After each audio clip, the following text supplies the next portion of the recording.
एक ऐसा टाइम जब अर्थ पर कुछ नहीं बचा, पूरा अर्थ तबाह हो चुका है। अर्थ पर खाने के लिए खाना नहीं है, पीने के लिए पानी नहीं है, हवा में सिर्फ जहर और इंसान खुद का ही दुश्मन बन चुका है। आज की हमारी साइंस फिक्शन मूवी एक ऐसी ही कहानी के ऊपर बेस्ड है, जहां इंसान को जिंदा रहने और अपनी पीढ़ी आगे बढ़ाने के लिए तलाश थी एक ऐसे प्लेनेट की जहां हवा, पानी, खाना सब मौजूद हो।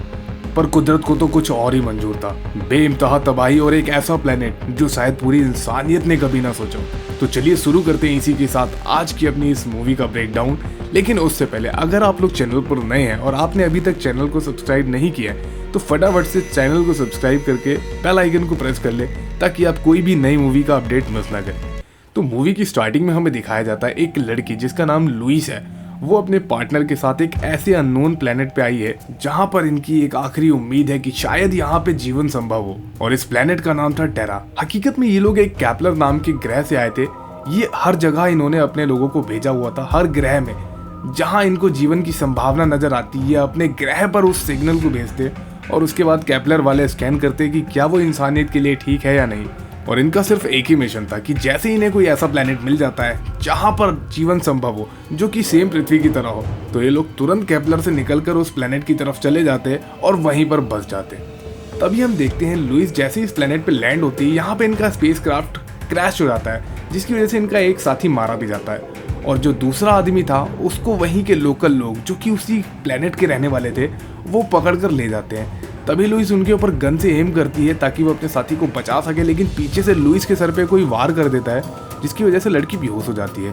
और फिर वो लुइस और उसके साथी दोनों को ही पकड़कर एक कुएं में बंद कर देते हैं। लुइस मदद के लिए चिल्लाती है क्योंकि उसके साथी का काफी ज्यादा खून बह रहा था, पर ये लोग जो इन्हें पकड़ कर लाए थे, जिन्हें हम नार्वियंस कहते हैं, इनमें से किसी ने भी उसकी बात नहीं सुनी। लेकिन लुइस के साथी ने एक नार्वियन की आंख में फ्लेयर गन मार दी थी जब ये लोग उसको पकड़ कर ला रहे थे, जिसकी वजह से अब वो दर्द से तड़प रहा था। लुइस उनको कहती है कि मैं इसे ठीक कर सकती हूँ, लेकिन मुझे बदले में मेरे दोस्त के लिए मेडिसिन चाहिए, और वो हमारे स्पेस क्राफ्ट में रखे एक फर्स्ट एड किट में रखी है। लुइस अपने स्पेस क्राफ्ट में जाती है, लेकिन वो नार्वियन लेडी उसको पकड़कर खींच लेती है और फिर उसको अपने साथी एक नार्वियन मेल की आंखों का इलाज करने को कहती है। लुइस एडवांस दवाइयों से उस नार्वियन मेल की आंख तुरंत ठीक कर देती है, जिसके बाद चुपचाप से लुइस अपने पैर में भी कुछ सिरेंज और साथ ही कुछ मेडिसिन छुपा लेती है ताकि वो अपने साथी को भी दवाइयाँ दे सके और उसे ठीक कर सके।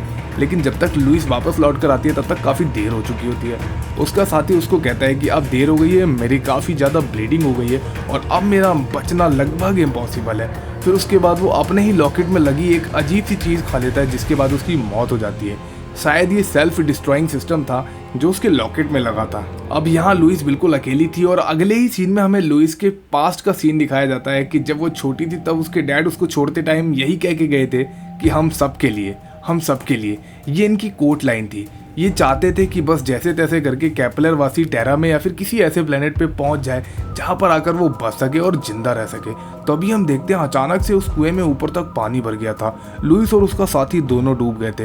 हालांकि लुइस का साथी अब मर चुका था, लेकिन फिर भी वहां के नार्वियंस ने लुइस और उसके साथी दोनों ही लोगों को उस कुएं से बाहर निकाला और बांध दिया ले जाकर एक ऐसे ऊंचे शिप में जहां पर ये लोग रहते थे। तभी लुइस देखते हैं कि कैसे ये सारे लोग अपना जीवन यापन कर रहे हैं और यहाँ पे लाइफ सक्सेस है। लेकिन यहाँ पे अपनी लुइस काफी ज्यादा दुखी थी क्योंकि उसने अभी अभी अपने साथी को खोया था और वो बार बार अपने पास्ट में चली जाती। हमें दिखाया जाता है कि कैसे 20 साल पहले लुइस के पापा, जो कि एक सीनियर एस्ट्रोनॉट थे, वो जाते हैं स्पेस में एक ऐसे प्लेनेट की रिसर्च करने जहाँ पर जीवन सक्सेस हो, क्योंकि अब अर्थ तबाह हो रहा है, हर तरफ सिर्फ कोहराब मचा हुआ है। अर्थ में ना रहने को जगह है, ना पीने को पानी, ना सांस लेने को हवा, हर तरफ सिर्फ जहर। लेकिन उसके पापा आज 20 साल बाद भी लौट कर नहीं आते हैं। तभी हम देखते हैं रात गुजर चुकी है, लुइस को होश आता है और वो फिर से अपने आप को उसी कुएं में पाती है जहां पर उसे लास्ट टाइम बंद करा गया था।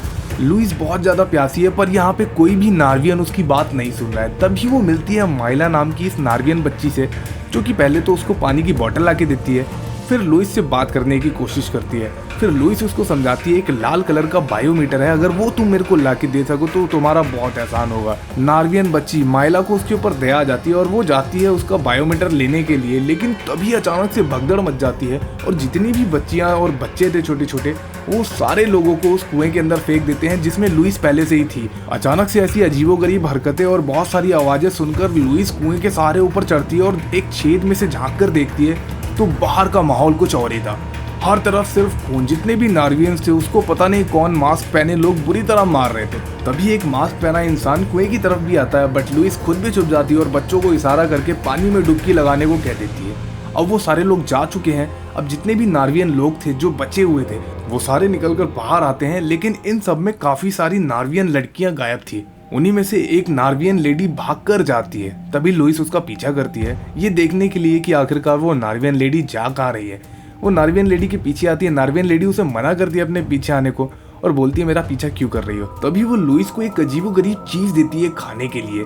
तभी अचानक से इनको एक साउंड आता है जिससे इनको पता लगता है कि माइला जो कि इसकी बेटी थी वो अभी भी यहीं कहीं आसपास है, और वो उस आवाज का पीछा करते एक कोने तक पहुंचते हैं जहां उनको वो मास्क वाले लोग, माइला और साथ ही और भी कुछ नार्वियन लोग दिख जाते हैं। तभी नार्वियन लेडी पागल हो जाती है और वो फ्लेयर गन से उन मास्क वाले लोगों को मारने की कोशिश करती है, लेकिन लुइस जैसे तैसे उससे फ्लेयर छीनती है, जिसके लिए उसको उस नार्वियन लेडी को मारना भी पड़ता है और वो उस फ्लेयर गन को आसमान में चला देती है, जिससे मास्क वाले लोगों का ध्यान भटक जाता है और लुइस चुपके से उनके बोट में घुस जाती है। और तभी अचानक से वो मास्क वाले लोग वापस आने लगे क्योंकि वो नार्वियन लेडी होश में आ गई थी और वो भी वहां से गायब हो चुकी थी।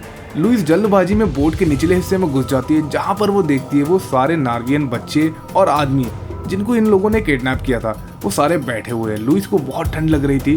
तभी एक नार्वियन मेल उसको अपनी जैकेट देता है, जिसके बाद लुइस को थोड़ा रिलीफ मिलता है। फिर इन लोगों की आंख खुलती है एक ऐसी अजीबोगरीब जगह में जहाँ पे उतरते इनसे बड़ी ही बदतमीजी करी जाती है। इन सब लोगों को ढकेलते हुए लेकर जाते हैं एक बहुत ही ह्यूज शिप पे जो कि बहुत ही पुरानी लग रही थी। सब लोगों को एक लाइन से खड़ा किया जाता है और एक बंदा जो कि बहुत ही स्ट्रिक्ट नजर आ रहा था वो इन सबसे एक एक करके पूछता है कि ये जो हमें स्पेस क्राफ्ट और एक गन मिली है, सच सच बताओ ये किसकी है। इनमें से कोई भी जवाब नहीं देता है। फिर ये लड़का उन सभी भीड़ में से नार्वियन लोगों को पहचानने की कोशिश करता है और उन सबको एक कोने में कर देता है। तभी उसकी नज़र पड़ती है लुइस पर। वो लुइस की जैकेट को हटाकर उसके गले में पड़ा वो लॉकेट देखता है और वो समझ जाता है कि यही एक एस्ट्रोनॉट है। वो लुइस को शिप के ऊपरी हिस्से में लेकर जाता है जहाँ पर वो पहले लुइस की तलाशी लेता है।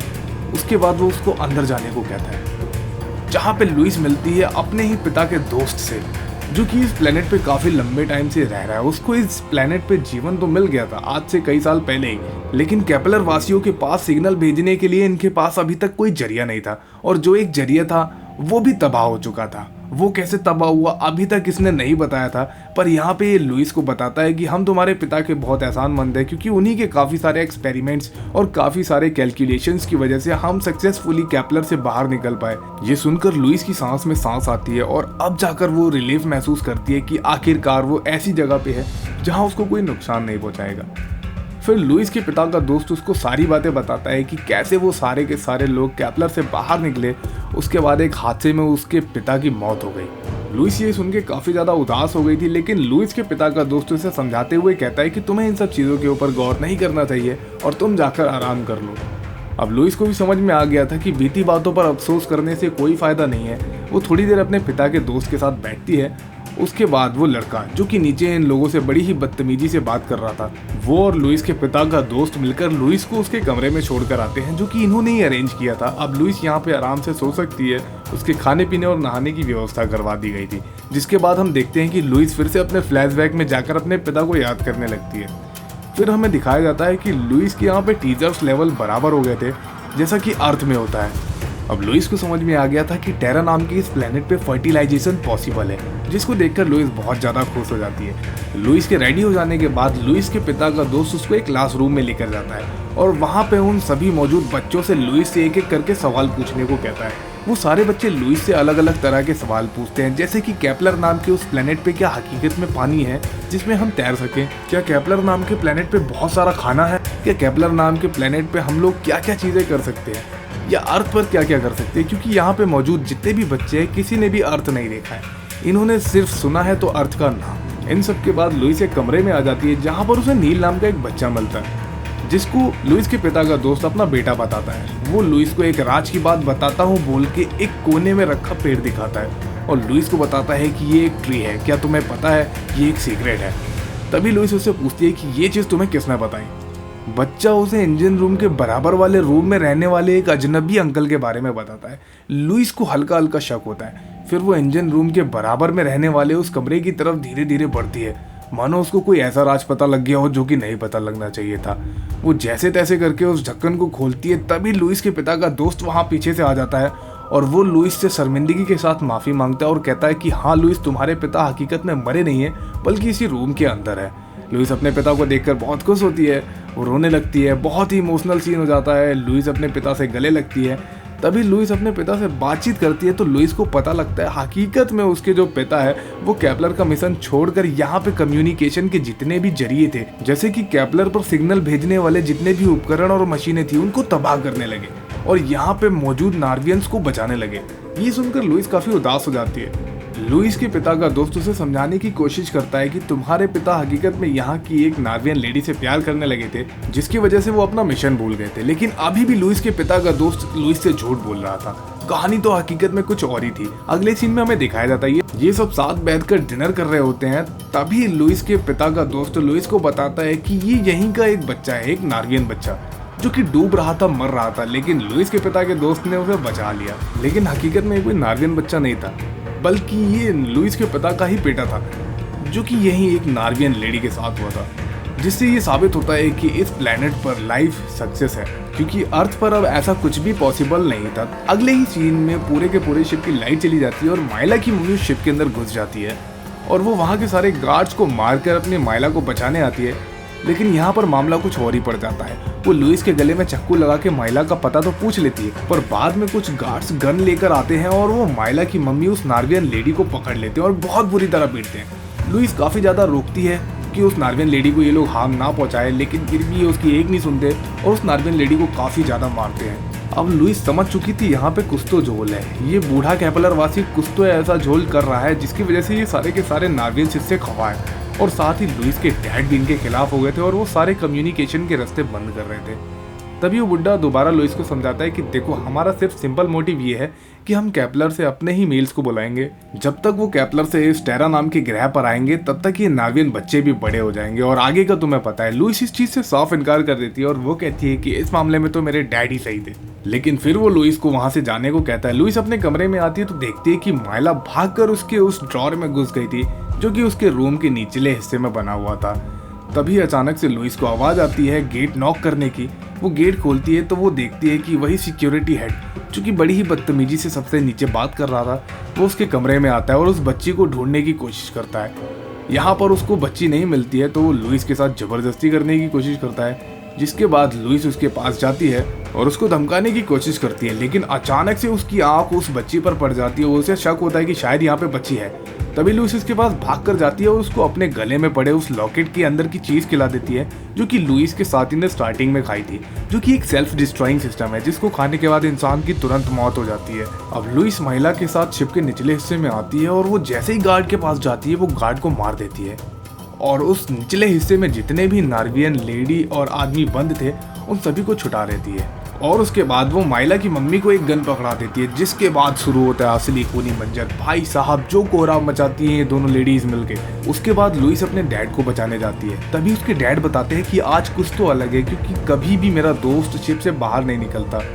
और फिर वो उसको एक टेडी बेयर देते हैं, जिस टेडी बेयर के पीछे से कोई सामान गायब था, जिसको देखकर लुइस समझ जाती है कि इसके पीछे वही बायोमीटर था जिससे हम केपलर वासियों से कम्युनिकेट कर सकते हैं।